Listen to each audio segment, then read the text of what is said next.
28th of May, 2920. There is a space anomaly out there. It is a jump point of sorts that no pilot or ship will be able to navigate because it will only let money go into it, and that money is never to be seen again. I'm talking, of course, about this Synthworld nonsense. It's almost been 50 years since they announced Project Archangel, and frankly, what have we got? To me, it seems like we're no closer to synthesizing a world than we were back then when it was all wide-eyed promises and hope. The simple reality is that this attempt to build a synth world is coming at a cost to all the other worlds, and we have a government who's so desperate to make this work that they're willing to let the military and infrastructure suffer to keep paying for it. I get it. I do. They're building this because of all the races wiped out during the terraforming era. It's a great idea, sure, but enough is enough. I think 50 years of failure should be a good indicator that we need to move on. Nope. Every year we get more assurances that the scientists are making new advances that should finally figure out how to stabilise the growth process, but they never deliver because what do we have after all this time? A shifting, unstable planetary mass. We need to get someone in power who will have the courage to say stop. Either someone needs to crowshaw the politics and pull the plug on this money parasite, or the rest of the systems are going to fall down with it. This may not be popular to say, but I guarantee that people are thinking it. This was Earth's big idea to make up for the terrible things that they did over the Mesa era. We in Terra have a clear conscience because our forefathers managed to distance themselves from the awfulness of that age. If Earth wants this ridiculous project to clear their conscience, fine. But I don't see why we have to go down with the ship. Maybe it's time for us to be on our own. 2928. A budget spiralling out of control. The Synthworld project's future in question. Vandal attacks on the rise in the Western systems. Problems for us all, sure, but it's tough to keep in perspective when you're trying to support a family. In these times of economic instability, you want an imperator that will right the ship and set it back on course. That candidate is Kelos Costigan. An economic strategist for over 2 decades, Kelos helped dozens of worlds reach the technological equality that most of us take for granted.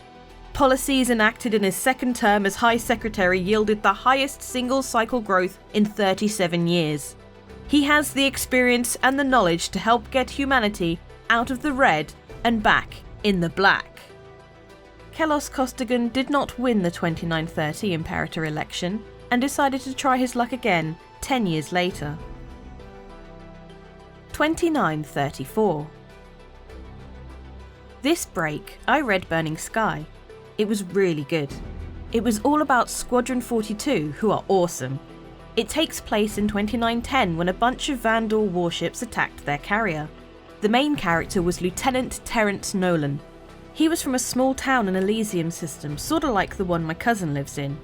He joined the fleet instead of going to school because he wanted to see the stars. There was a good scene where he was out in the fields looking up at the sky and wondering what was out there. He wanted to see what nobody's ever seen. That was a cool idea. Like, are there whole groups of aliens that we haven't met? I never thought of that. See, when I'm a pilot, I just want to see a nebula. A big one. I think that would be Max. After flight school, Lieutenant Terrence Nolan went to the eastern sectors. He was part of a patrol wing along the Xi'an border. He was pretty bored because nothing really happened. Then one shift, he saw a small transport ship getting chased by pirates. Even though there were like 4 pirates and Lieutenant Nolan was alone, he attacked. It was crazy and his ship was getting all shot up, but he got like 3 of the pirates before the other pilots showed up, and he saved the transport. After that, he got congratulated, then lectured by his commander. He was mad because it was stupid for him to take on 4 pirates on his own. That was how he got drafted into Squadron 42. They like that kind of stupid. Lieutenant Nolan gets transferred back to the Western systems. Now he's part of the Squadron. While the rest of the fleet runs from the Vandal, they go looking for a fight. They're like the only thing standing between our systems and a bunch of raiders. Their commander is this smart, tough lady named Arya Rayleigh. She's been like fighting her whole life ever since her town was burned down by raiders. Their carrier was heading past the settlement systems into unclaimed space. They were hunting. After like 2 weeks on the carrier, it seemed like no one liked Lieutenant Nolan. They all thought he was a wimp.